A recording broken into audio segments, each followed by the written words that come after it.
Мен қолымда аябай қоз упаковкада мне. Бұл насвай. Бұл насвай Индия мамлекетінен келген, Пенджаб районынан. Аябай қоз пакеттерге салынып, азыр бізден әрбір дүкендерде, супермаркеттерде сатылады. Біз өзіміздің тамекенің составын білбейбіз. Бұның ішінде дағы қандай составын білбейбіз. А бәлкім бұның ішінде наркотик. Біз білбейбіз. Урматтуу коллегалар, жыл сайын Кыргызстанда 6000 адам шул рак бронхолегочный системадан өлөт. Көптөгөн биздин балдарыбыз, өспүрүм балдарыбыз кальянга, кафелерге барып, 14 жашар, 15 жашар, 16 жашар балдарыбыз кальянды уже мындай татып көргөн.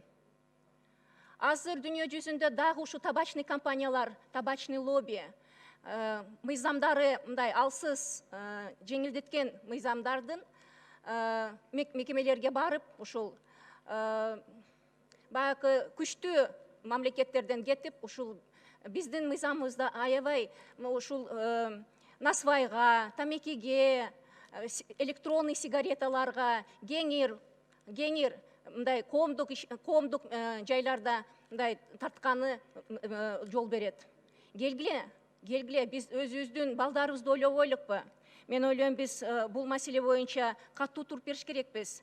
Урматтуу коллегалар, биз алкоголь производствоны да азайтыш керекпиз. Мына жылына любой дүкөнгө кирсеңиз, түрдүү алкогольдук ичимдер сатылат. Келгиле, биздин элибиздин ден соолугун ойлобойлукпу?